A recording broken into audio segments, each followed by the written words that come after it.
Praise the lord. ఈరోజు దేవుని వాక్యము ద్వితీయోపదేశకాండము 7వ అధ్యాయము 13వ వచనము. ఆయన నిన్ను ప్రేమించి ఆశీర్వదించి దీవించును.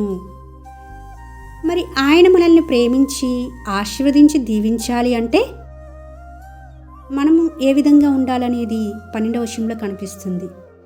మీరు ఈ విధులను విని వాటిని అనుసరించి నడుచుకుని ఎడల మీ దేవుడైన యెహోవా తాను నీ పితరులతో ప్రమాణం చేసిన నిబంధన నెరవేర్చి నీకు కృప చూపును అని ఉంటుంది.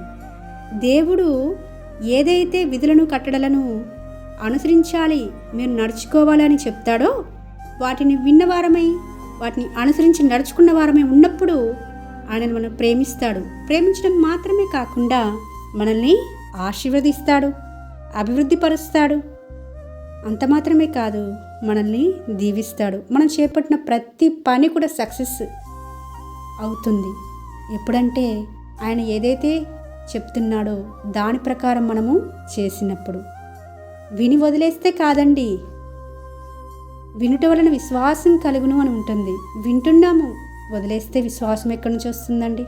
రాదు కదా. విన్నవారమై కాకుండా విన్న వాటిని చేసేవారంగా, క్రియల్లో చూపించే వారంగా, దేవుడి మీద ఆధారపడే వారంగా ఉన్నప్పుడు మాత్రమే ఈ వాగ్దానము మన జీవితాలు నెరవేర్చబడుతుంది. ఇశ్రాయేలులకు అనేక వాగ్దానాలు చేశాడు కదండి దేవుడు. ప్రతి వాగ్దానానికి షరతు కూడా ఇచ్చాడు దేవుడు. వారు ఎప్పుడైతే షరతు ప్రకారం జీవించారో అప్పుడు ఆ వాగ్దానం వారి జీవితాల్లో నెరవేర్చబడ్డం మనం చూసాము. ఎప్పుడైతే దేవుడి మీద తిరుగుబాటు చేసి దేవుణ్ణి మరచి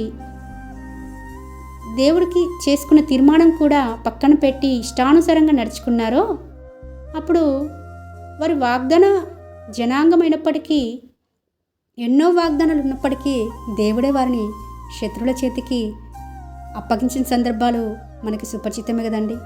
కాబట్టి ఈ రోజున ఈ వాగ్దానము మనందరి జీవితంలో నెరవేర్చబడాలంటే ముందుగా మనం చేయవలసింది ఆయన కట్టడలను, ఆయన విధులను, ఆయన ఆజ్ఞలను మనము తూచా తప్పకుండా అనుసరించేవారుగా, నడుచుకునేవారుగా ఉన్నప్పుడు మాత్రమే ఈ వాగ్దానము మనందరి జీవితాల్లో నెరవేర్చబడుతుందని మనవి చేసుకుంటూ మీ సహోదరి ఎలిజబెత్ రాణి.